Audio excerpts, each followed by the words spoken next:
wine, or soft drink. After that, you're on your own, but the bar will stay open until 8 p.m. We've also provided an array of hors d'oeuvres. We look forward to hearing from you. And now, let the program begin. Good evening. First, I really want to thank the National Museum of Women in the Arts for hosting this event here in Cleveland. And on behalf of the Cleveland Foundation, we are really honored to sponsor this panel and discussion. I want to especially thank the Ohio Advisory Committee for the opportunity to shine a light on what this community has been doing in design. I know many of the members are here, and so thank you. I really thank you for this. I also want to really thank Barbara and Eliza, and I know Eliza's here as well, who I worked with along the way in organizing this event, and it's been such a pleasure working with you both. We're also really honored to have Susan Sterling here, the director of the museum. She is from Cleveland, as you heard, and very early in her career, she interned at the Cleveland Area Arts Council, if anyone remembers that, with Nina Gibbons, which was one of the early great proponents of public art in the region. She also interned in architectural firms here, and she says that her love of public art, architectural preservation, and architecture and urban design was really nurtured here in Cleveland. So thank you, and we really welcome you here.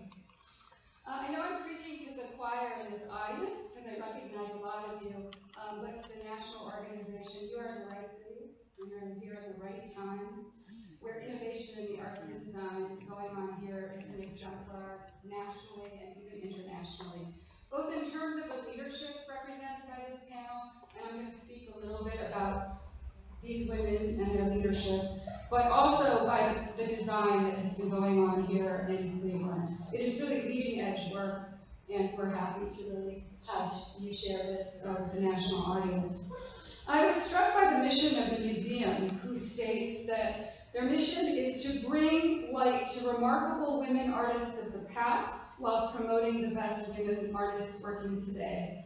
So in that context, this panel and the work represented by this book, this group of women over the last 15 years, represent some of the most remarkable work of women leaders in design in one city collectively that I know of. I can't think of another city that has a collection of women, not only on this stage, but in this audience, who have been working so hard to revitalize this city. And before we jump into the panel and the discussion questions, I really wanted to introduce these colleagues in a personal way. I think they're really nervous about this. And I believe I want to do it because I want to define for you what I think are the characteristics of leadership in design. So first I'll start with Ann. Ann, really, most of you know her, but for me, she stepped in to lead some of the largest civic projects of our time when no one else was willing or even could realize them.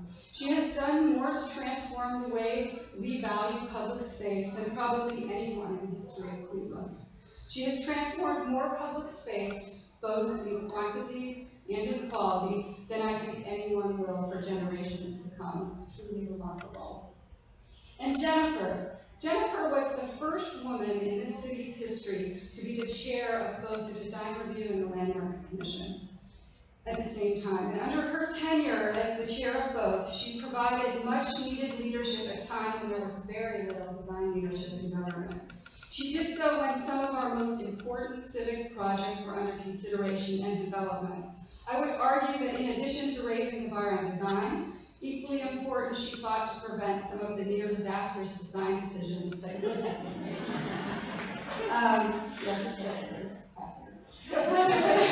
But one of the most important legacies for me about her time was how she was able to strike a balance, an extraordinary balance, between historic preservation while encouraging new contemporary design culture for Cleveland. Her tenure, vision, and willingness to use her voice publicly as the chair of both of these bodies has an undeniable impact on this generation of design in our city. And Terry. There is no other way to describe Terry Schwarz other than a visionary thinker. Never afraid to use the platform of the Urban Design Center to keep us all at a higher level. I would argue that she has and is currently responsible for preventing us from making not just 50, but 100-year mistakes in planning.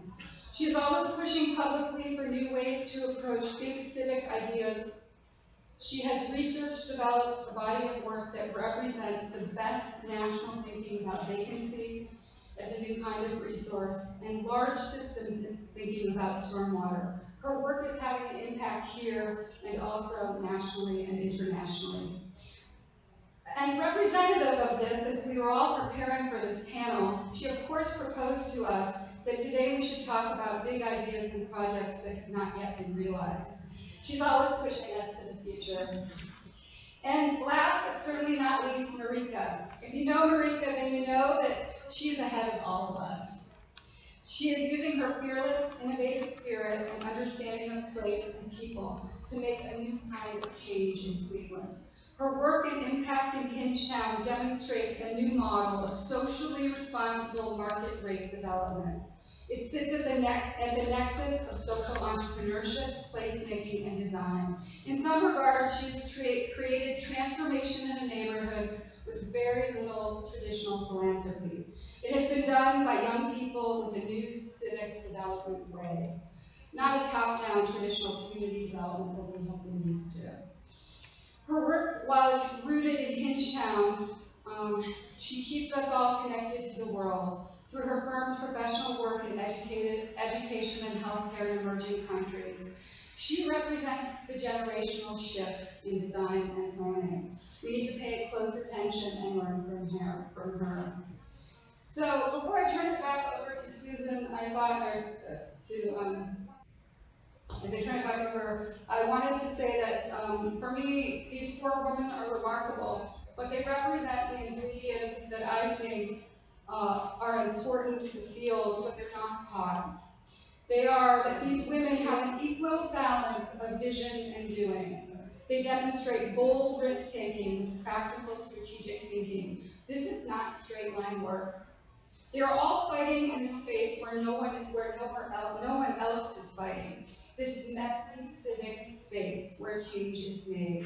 They've all been insisting, fighting, and making the norm in Cleveland a better quality design. They're collaborative. At one time or another, we've all had each other's back, supporting each other and willing to share credit. So having this many leaders both on this panel and in this room makes me hopeful that as we as a community wrestle with social justice issues in the arts and design in this city, and the pressures that will come from development that will create some questions about equitable cities, I know that we'll tackle this work head on and in new ways. I'm truly honored to be here in Cleveland at this time with this group of women that I call my friends, colleagues, my mentors, that I've learned so much from, and that together in the trenches we've been doing this work for a really long time. So welcome.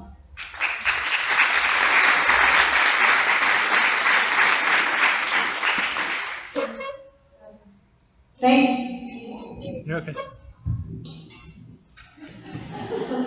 Thank you to all of you for coming tonight and to talk with this distinguished panel of professionals. One of the slides you'll see, which is really ugly, but it was what I had, was from the Architectural Biennale, the 15th Architectural Biennale in Venice this past year, called Reporting from the Front. Now keep that in mind, because if we get to the end, or perhaps during the question, when we break for the Catalyst Cocktail Hour, I'd like to think about Front International, which is the new program that is being developed for a triennial here in Cleveland. But the slides, just so you know, are a cavalcade. It's a nice old-time term. We are using it in a diagonal way. It segments the program, but you'll see the pictures from time to time, but they don't have anything to do with what we're going to talk about, except at least they're not going to be synchronized. So that sort of fits with the building, and I think that will be really great. What I wanted to say about the biennial that was in Venice this past year is it was developed by Chilean architect Alejandro Aravena, and it was about the social conscience of architecture. And it fits in well with things that Lillian was talking about. It was actually similar to Okve and Wezor's art biennial before that, which also looked at social justice and social conscience. And Aravena believes that the advancement of architecture is not a goal in itself, but a way to improve people's quality of life. His definition of architecture is giving form to place where people live, the larger context, and he uses the front as a battle analogy. His work is, yes, he acknowledges that architects or iconic buildings are important, but he really was talking about the awareness of societal needs and the vast parts of the built environment that are beyond the usual purview of professional architects. He says that architecture is just one piece of the decision, that government and decision makers, funders, developers must be involved in the process, and people must be involved. This biennial really helps to situate Cleveland at the forefront of the idea that architects, planners, and architecture in cities are ready to resume the mission of building a better world through their work. And he uses General Creighton Abrams' joke when he talks about this work of how do you eat an elephant. I know many of you are probably familiar with this joke. How do you eat an elephant? And Cleveland is like this, one bite at a time. We take it one bite at a time. Or as Bill Gates tells it, according to Ann Zoller, we overestimate what we can do in 1 year and underestimate what we can accomplish in 10. So from these macro lenses, let's find out how our panelists have contributed to the rethinking, redesigning, and repurposing of public spaces and the experience of living in Cleveland. So Jennifer, I start with you. And this is going to be a call and response. Each person is going to be given a question, but others on the panel are going to feel free to jump in. So Jennifer, how can or does the government process, the public process, inform and also change? Well, it's been very interesting. I started the Landmarks Commission and Design Review in 2005. And for architecture, we would meet every 2 weeks at City Hall. It was mostly kind of a sleepy affair. Projects came in front of us. We act on them one way or the other, or maybe send someone home to do a little bit more work on projects. By the time I left in 2015, the media was there every week. Many of you, many folks, especially young folks, were there to learn. And I thought that was one of the most critical things, is the importance of urban design and the environment that people live in became larger than architects or designers or urban planners. It was really something where people wanted to see the decisions that were happening to their city. And that was always beautiful to see, a full, instead of just the architects who were planning and owners of projects, to see people who were coming in to learn about the process and also to inform if it was their neighborhood that was going to be affected by a particular building. So on that hand, the public impact, especially in Cleveland, well, I suspect that this has been really nationwide, has put more eyes, if you will, on the public process. Just as, coming from practicing architecture for a couple of decades, it was a very sort of straightforward process for me. Use the history experience that I knew to look at projects and make suggestions if they needed it to become a better project, and really tie into the context of where this building was going to be, whether it's locally or on sort of level. Things change, projects change. A lot of times what we were looking for, even in the planning commission, is sort of the system. I became really interested and almost fascinated in not just in the design, the aesthetics of the building, or the historic preservation aspect of it, but how this building, the system that it was fitting in, and it's either a new building, or within how it was being transformed into a use that was going to be for this time and place. That actually led very much to my interest in being on the philanthropic part, because that's when you see a lot of changes.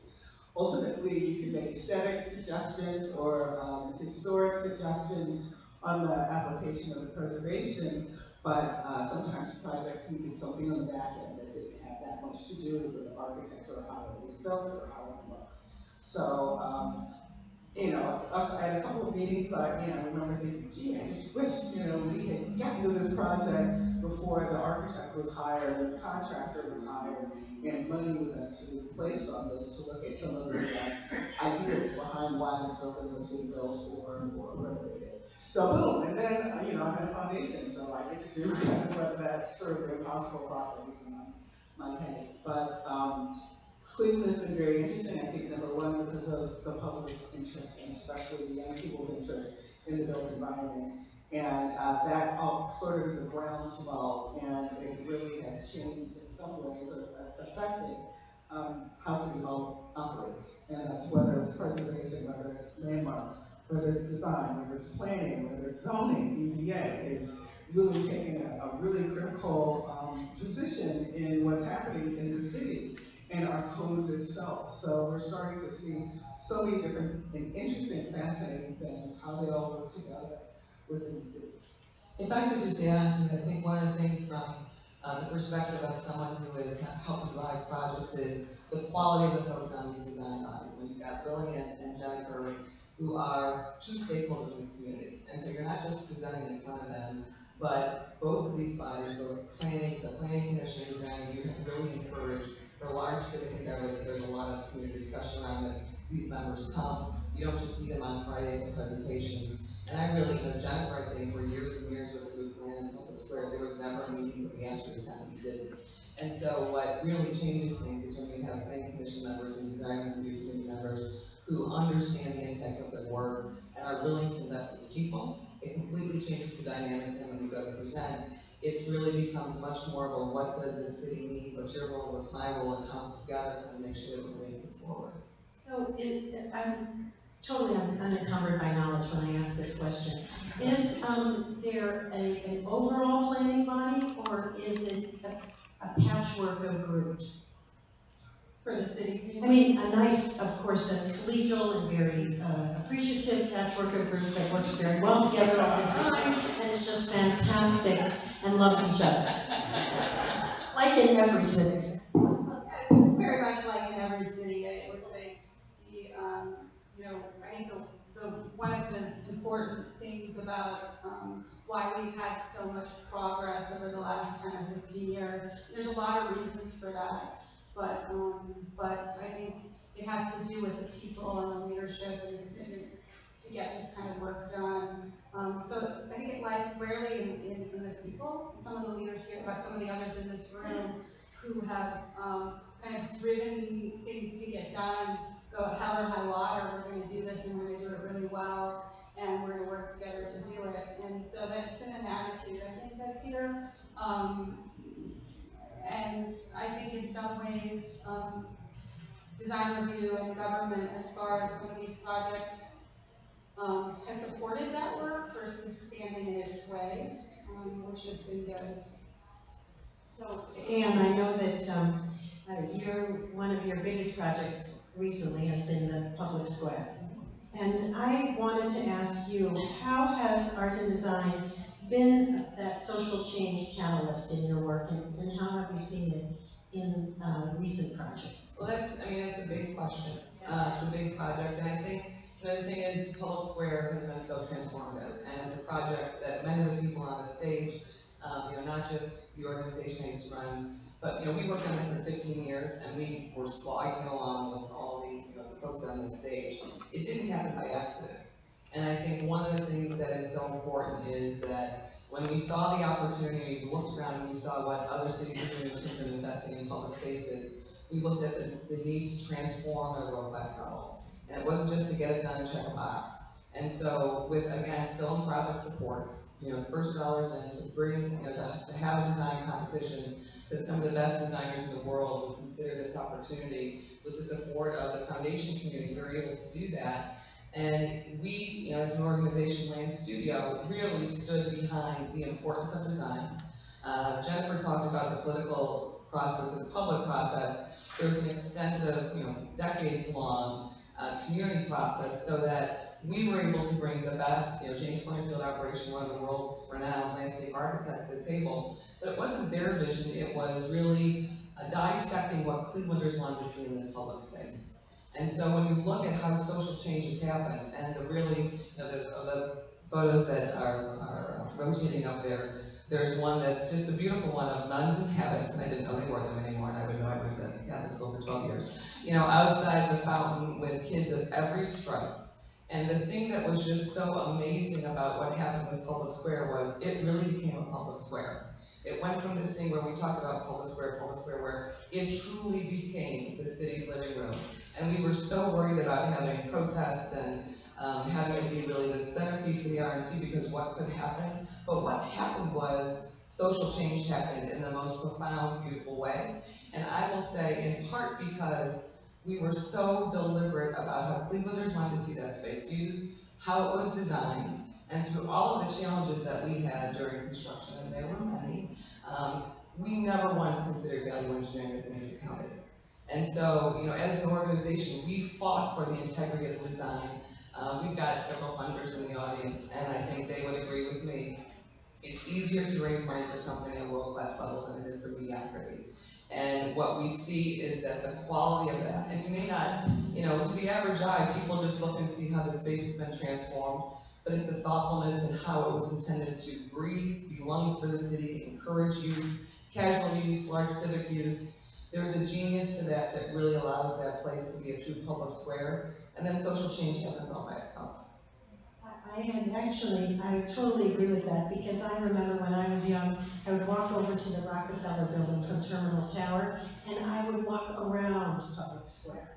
And when I was here for a tour with a group from the Women's Museum earlier this year, I actually was staying in a place where I walked into Public Square because it asked me to. It absolutely opened its arms to me, and for the first time in decades, I thought of it as a space that I could feel myself in. And we talked for years about this will be a place for all Clevelanders, and it is. And because it calls and invites people from every neighborhood in the city, from every economic level. People feel invited, they feel embraced, they feel that they can come together as a community and be neighbors, and it's unlike anything we've ever had. And what's amazing is that it actually is living up to how it was envisioned back in 1790 when the city was founded. And the space has historically been always a bed of controversy. It really still is. I don't know if it ever will not be, for different reasons that have to do with the history of the city and what was happening in the city at that time. So I think at this point, it's sort of a magic point where it's really living up to, number one, what we are envisioning ourselves as a 21st century is. And it's just beginning to start to realize some of those objectives. Well, I especially liked the fact that I read an article where a very big naysayer said, well, how can we compare with Millennium Park in Chicago? And when I went into the space for the first time, I said, well, you don't have to worry about that. There's no comparison. It is what it is for this place. And it's the large scale kind of vision that you want to see in cities. And I can even say, living near the mall in Washington, that there's an emptiness to it compared to the vibrancy of the space at the square. I wanted to change from the larger, big public space that has that sort of presence all its life, to talking about Hingetown, which when I was first starting to think about it, I said, where is Hingetown?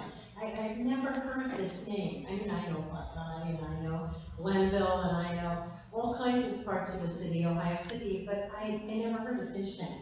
And then, of course, I did my reading, and I realized it's because it's a new name. And sometimes when you name a place, it really does start to make all the difference. So, Marika, I wanted to ask you how your work, along with your partner, Graham, it creates a collective effort that improves the quality of life, builds connectivity, and tolerance and understanding among neighbors and among neighborhoods. Can you speak to that a bit? Yeah, definitely. And I think when you were talking earlier about for the first time wanting to walk through Public Square, I think that's exactly kind of one of the big goals that Graham and I as an audience were really thinking about when we started. We kind of came up with this wacky idea, coming up with this new name for this area. So Hingetown is a kind of microhood within Ohio City. We've got some OCI people in the audience. You know, Graham and I have both lived in a lot of different cities. I actually had recently moved from Oakland, California, when I moved to Cleveland 4.5 years ago, and was really interested in thinking about how we could kind of create this sort of micro catalyst in the urban fabric to really promote walking and connectivity. So we came up with this name, Hingetown, which was really named because it was sitting at the hinge between the sort of Market District of Ohio City, Gordon Square Arts District, and the Warehouse District downtown, each of which is really within a 10-15 minute walk from where Hingetown is. But you know, when we first moved into this firehouse at 29th and Church Street, people thought we were crazy if we wanted to walk to Gordon Square, which, if you're comparing that to a comparable neighborhood in New York City or the Bay Area, it's just, they're so close, and yet they feel so far away. We had read this book called Walkable City, which really talks about this idea of missing teeth in urban fabric, so things like empty lots, you know, sort of abandoned buildings, things that make a street less enjoyable to walk down, and kind of creates this atmosphere where everybody wants to drive everywhere. And so we started thinking about what could we do to really try to promote this idea of walking through public transportation, create kind of a bit of an urban node that then ideally would start to sort of fill in some of these missing teeth and start to create a more kind of connected and vibrant near West Side urban fabric. So that's what we really set out to do, developing the firehouse, and then a building catty corner. The transformer station moved in right across the street from the firehouse, which was, you know, probably the best coincidence we ever could have imagined or not imagined. And we've really been able to work very closely with a lot of the neighborhood partners there to start to kind of envision what could this neighborhood be, working really collaboratively with OCI, with a lot of partners now with Spaces Gallery, who's moved in the Intermuseum Conservation Association. So it's really started to become a bit of a node that cares about art and public space. And one project that I think I'm most proud of that we've worked on recently with really generous funding from Lillian and real leadership from Lillian was the Creative Fusion public art project that we worked on back in fall 2016. We were able to convince Lillian to have really all 6 artists, but 6 artists, 6 international artists, and 6 local artists, each work on a public art piece right in the Hingetown area. And we really kind of championed a bit of a change in how the grant was funded so that we were able to pay for commissions for local artists as well as international artists, and think of ways for them to work together and collaborate on different pieces. And they showed up in a lot of different ways, from you know, smaller scale vinyl pieces that went on the sides of smaller buildings to Ananda Nahu's really incredible piece. She's a Brazilian artist. I have one of her pictures up. She created, I think, one of the largest, if not the largest, public art piece in Ohio, which is about 500 feet long, and it covers the entire side of the freeway in the neighborhood that acts as a real urban divide between the rest of Ohio City and Lakeview Terrace public housing. And so that was, I think, really one of the kind of very powerful ways that we felt like this project, which really was just creating a number of murals and large-scale public art pieces, could really kind of become a bit of a catalyst and a voice for thinking about how to bridge this sort of divide in our neighborhood and try to kind of really bring organizations and bring the community together. And I think it's been actually really successful. You know, I almost every day see people kind of taking selfies in front of the art and taking tours and taking people around. So I think in that way, it's actually been really successful. Well, and a number of you have worked in the public art space and in the reinvigoration of, or in the invigoration of a really robust public art or arts program. Spaces, which I know is in Pinchtown, correct? And then there's also Creative Fusion, I never gonna get this right, interurban, thank you, that's good. The arts obviously are a key driver here. The arts are not always a key driver in certain cities. Why is it that here the arts are that kind of driver? Lillian, can you or Jennifer or others speak to that? I think it's just, for me, it's been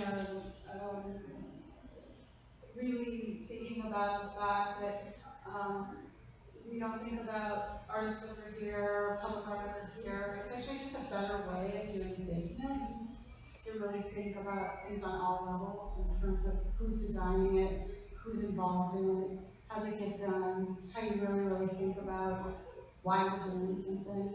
And so it's how I operate it. It's sort of like the arts aren't over here, and design architecture's over here, or a way to make our city. It's about ensuring that in everything we do, and I think we all probably feel this way, is that we're kind of operating on every level at every given time, with every given opportunity, to include creative professionals, creative people in the city.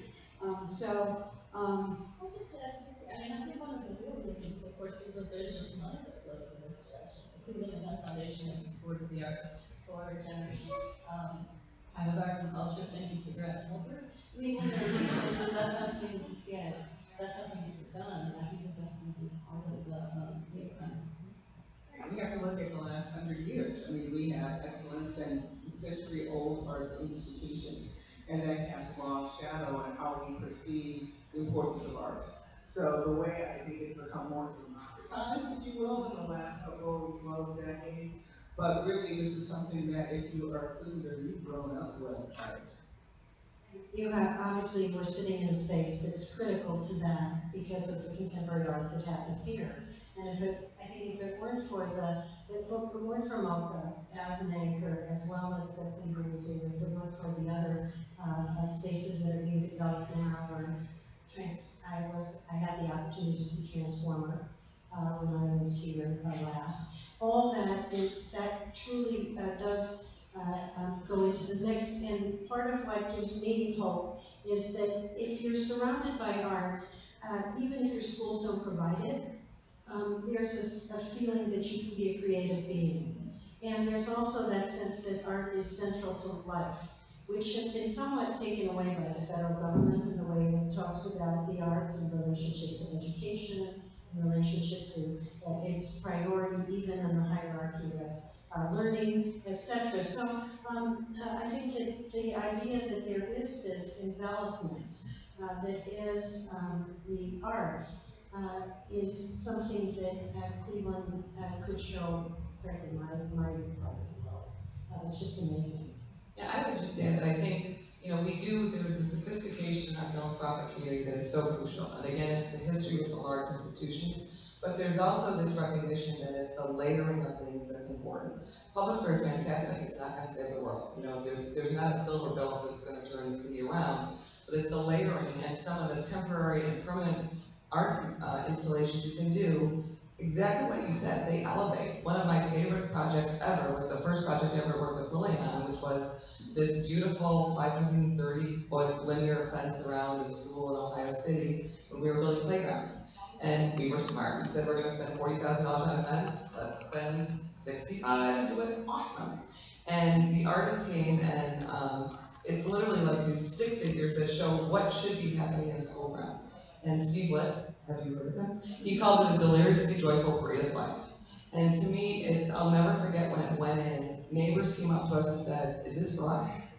It's this notion of elevating the everyday, and it's the notion of having partners and organizations and funders in the city and others who understand murals do one thing, Public Square done well does another thing, and it's the layering of all these kinds of things that's going to bring the city back. The funding is amazing here, but then there are, Terry, projects that are currently are in planning or underway or even stymied that involve the arts and other sorts of other disciplines that need to be reinvigorated. You have at least one of those that you think about a lot, which was the Detroit Superior project?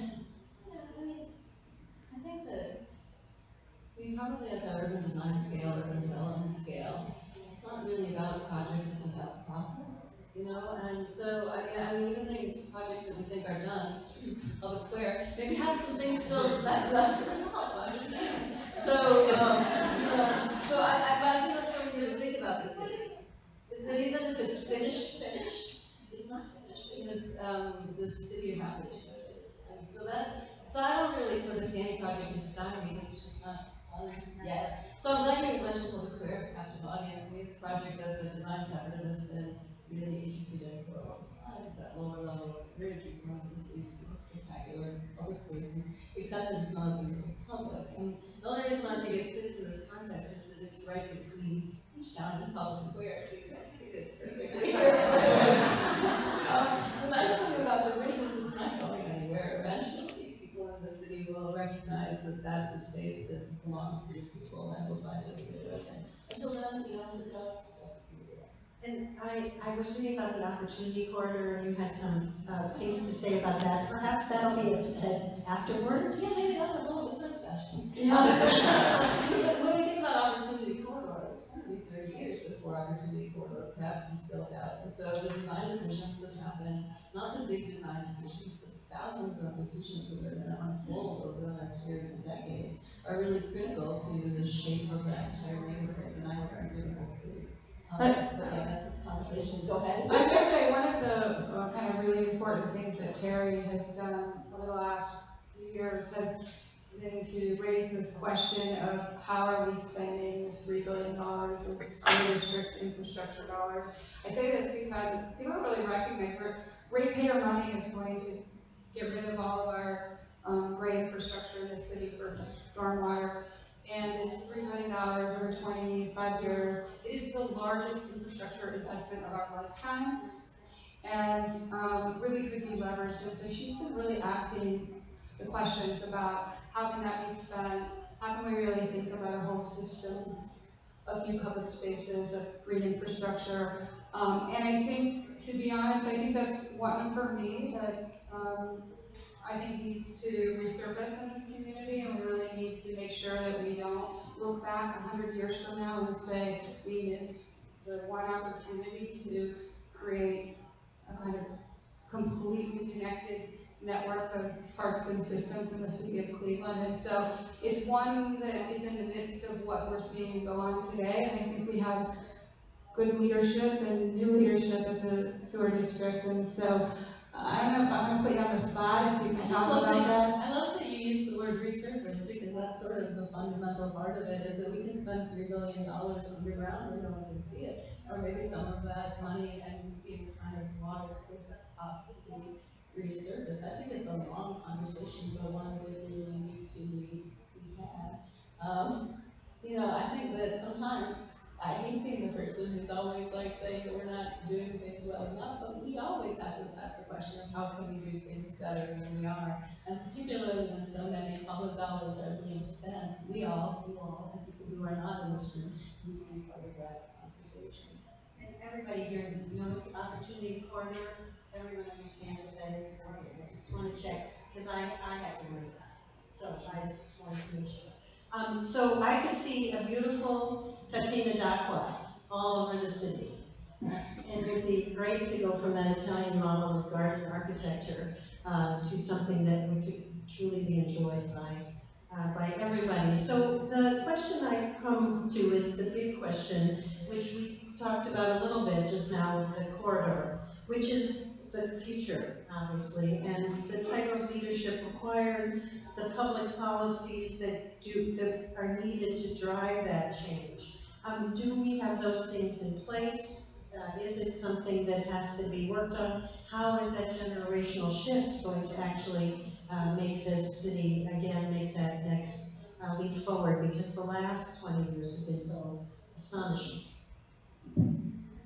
It's an open question. Well, I hope what we've done with some of the projects, large and small, that have been completed is really create a market for this. And, we've got some mighty women on this stage, but we can't do it by ourselves. I mean, this community has to demand more.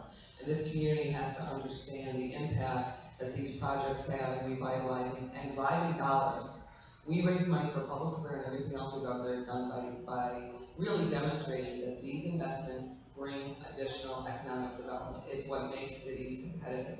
And when you do them well, it makes them more so. So I think it's a combination of, public policy, the continued leadership and kind of questioning of the philanthropic community. And if you look at the folks on the stage, everyone plays a different role. You've got folks who have been part of design bodies, who are leaders in philanthropy, who are individual developers, an organization that just kind of builds stuff. And Terry's really, really critical role of saying, what are we doing and should we do it differently? I mean, so there's lots of different pieces to the food chain, and I think a healthy community needs that, but at this point, with people can start to see the results of what some of the things that have happened over the last decade, the community has to demand more from their elected leaders, from themselves. I mean, I think it's there's a point where you can catalyze, and you do need leadership to continue to carry things through, but we've set the stage, and it remains to be seen if we can identify the next really critical things that are needed to propel us forward. And one of the things that we're sort of in a renaissance is our public spaces. I mean, it started with Park Park and what we were doing downtown, public square. But then the key is what's happening in the neighborhoods with our parks. And it boils down always to people. People. You cannot say it more than enough. For people to look, no matter where they live in the city, how to demand a certain quality of life that should not be based on anyone's economic situation. So we've got very sleepy, small pocket parks that can turn into something completely transformative and lovely. We have recreation centers that we're very slowly starting to see some transformation in our civic recreation centers. So these are the things that can happen all over. Right now, Cleveland is really kind of working on this low-hanging fruit, and it's most public spaces. But as it starts to go into our neighborhoods, and we can still demand and know what a certain quality of life is, and actually make it happen. And that could be demanding from City Hall, but it also could be working on your own, getting a certain amount of knowledge. I think Kingstown is a great example of showing how taking some development that was occurring that happened to be mostly art-based and turning it into a neighborhood. And it is still, it's not in no ways complete at this point. There's a lot of very interesting things that are in the pipeline. But that can happen anywhere. It can happen in Buckeye, it can happen in Glendale, it can continue to happen in Detroit Shoreway. It's constant movement that we just have to make sure it continues to. And that can only happen not by 5 people on a panel, but by the 250,000 people on that really money. I think, one thing really impressed Mr. Catherine and Mr. Denny has talked about publicly was the idea of a kind of high up cabinet level position at City Hall that could be some kind of public arts director, Ann Zoller. She's running for mayor. Thank you. But I do think that it would be really helpful to have that kind of leadership. I mean, we have been really lucky to get a lot of support from people like Ashley Shaw at High School Incorporated, Tom McNair, Joe Simperman, and Karen McCormack are former and current council people. But I think having that sort of leadership, really pushing and fast tracking arts projects, it's not always that easy to get these things through, would be something that I don't know, you could never quantify how many projects didn't happen because they didn't have enough support or leadership at the city level, but it seems like something that would be really beneficial for some of these projects. And aren't the different foundations helping to fill that gap at this point?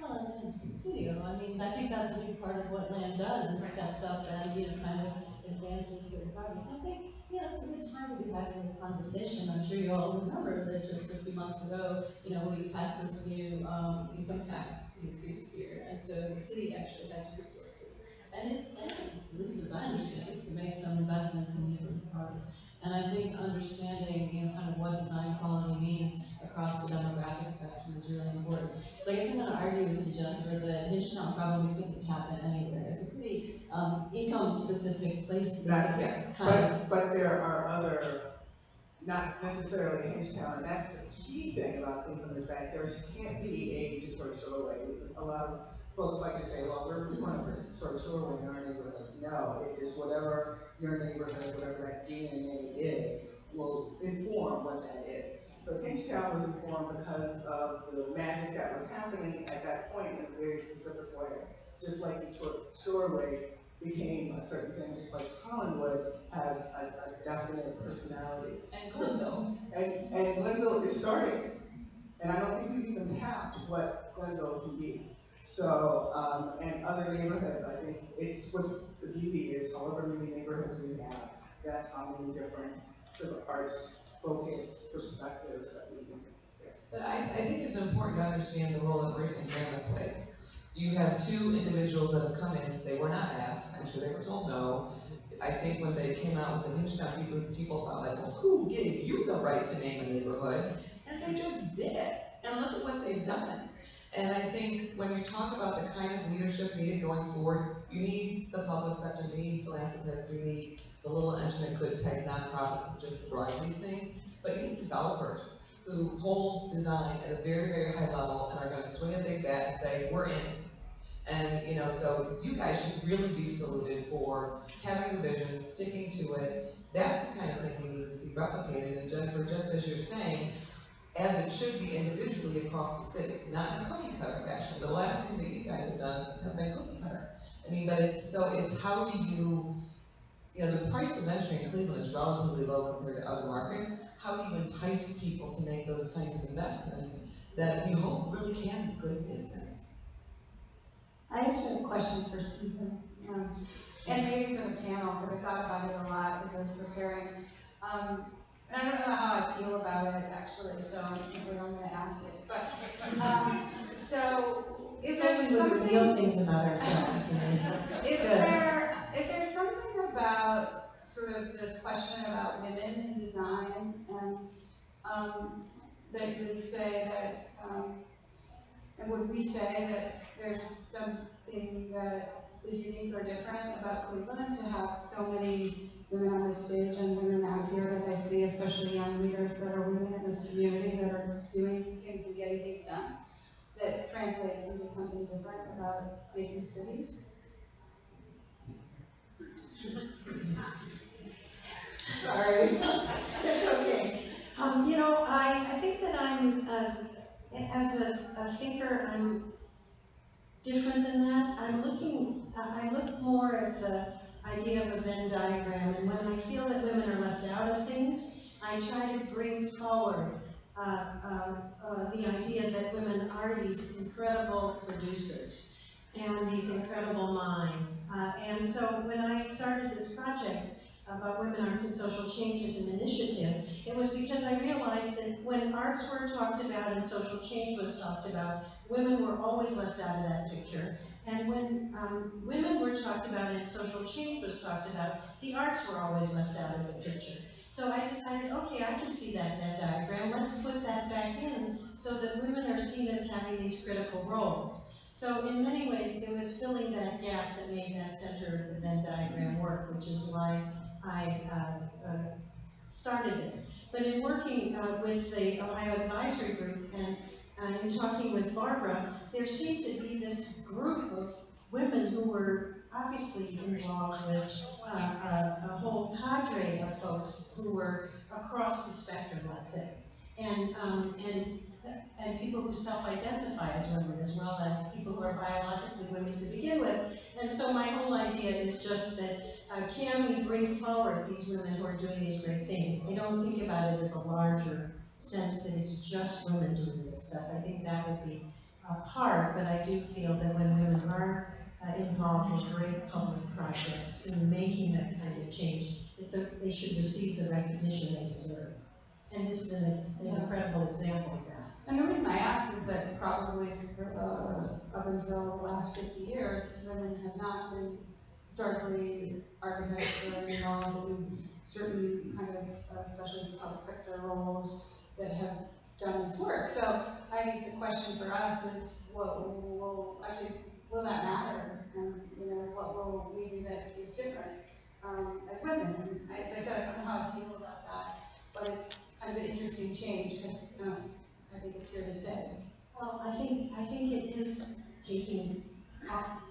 enabling yourself to take a territory that frankly has been colonized by another.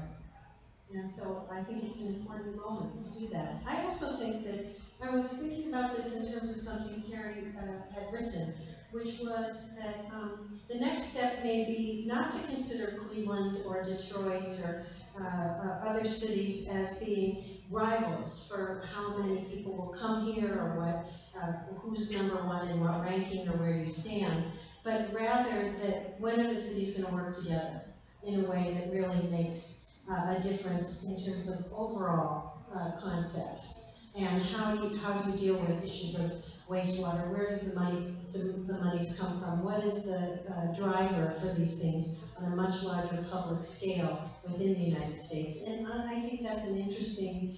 I think that's that kind of next step that I just was immediately struck by, and so maybe that's the next step for all of us to think about. And Barbara tells me time is up. So thank you to our panelists. It's a very quick 45 minutes to an hour. And I'm so grateful to all of you for being here. And we look forward to more conversation during the Catalyst Cocktail Hour. Thank you so much.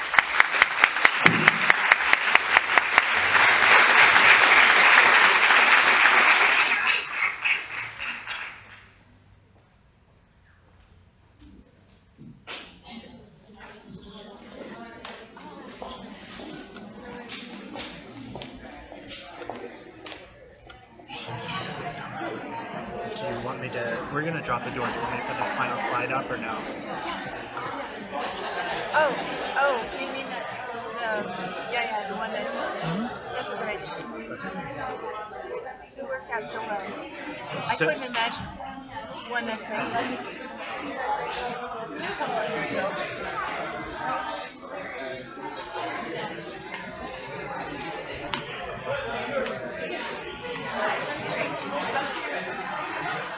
Barb.